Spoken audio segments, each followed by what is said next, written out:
Fika maeneo ya tukio, nimeshuhudia dereva yupo katika siti yake ya mbele amebanwa, kusema kweli yupo katika mazingira tatanishi kweli kweli. Nimeshuhudiwa katika shughuli za uokozi, katolewa ndani ya gari lile pale, akaingizwa katika gari ya open body, ikasubiriwa gari ya ambalesi kufika, akachukuliwa na kupelekwa moja kwa moja katika hospitali ya Kinyasini. Kusema kweli, katika ajali hii amefariki mtu mmoja ambaye ni dereva wa hili gari la Iris. Ni tokeo ambalo ni la kusikitisha katika mazingira ya Chamanangwe. Nimesikia kwamba kumetokea ajali hapa eneo la Chamanangwe na nimekuja kujionea. Nilipokuja ajali ishatokezea hapa, na ndio kama unavyoiona ajali hiyo hapo, gari imepinduka katika eneo hili. Gari imepinduka katika eneo hili. Nilipokuja hapa nimesikia kwamba dereva amekufa. Kwenye gari walikuwa watu wawili, dereva amekufa, mwenzake katika mkono na mguu.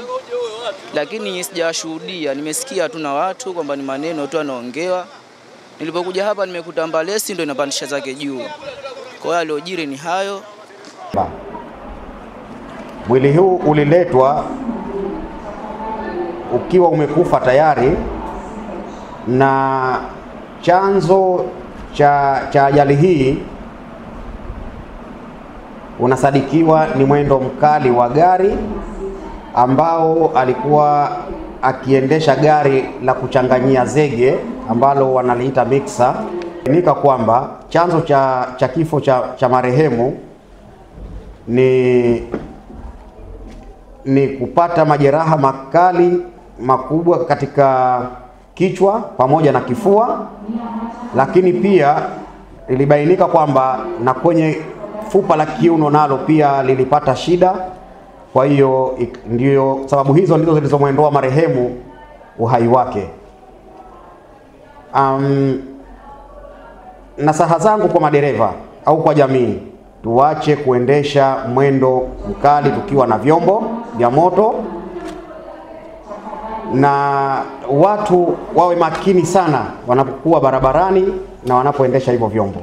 Niseme tu kwamba asubuhi ya leo saa 2:30 tunakiri kupokea majeruhi mmoja ambao kwa jina anaitwa Joseph Orsonatas Kamugisha. Huyu ni mkazi wa Machomane. Lakini once ilikotokezea ajali sehemu za Chamanangwe, walipopita askari wakamuona, wakamleta kwenye hospitali yetu hii.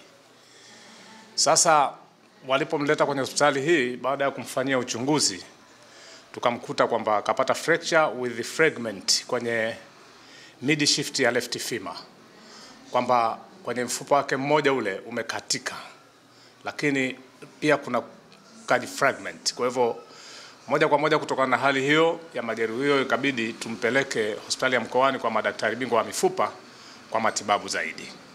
Kwa hiyo hicho kitu kimetokezea muda huo na tunakithibitisha ni cha kweli.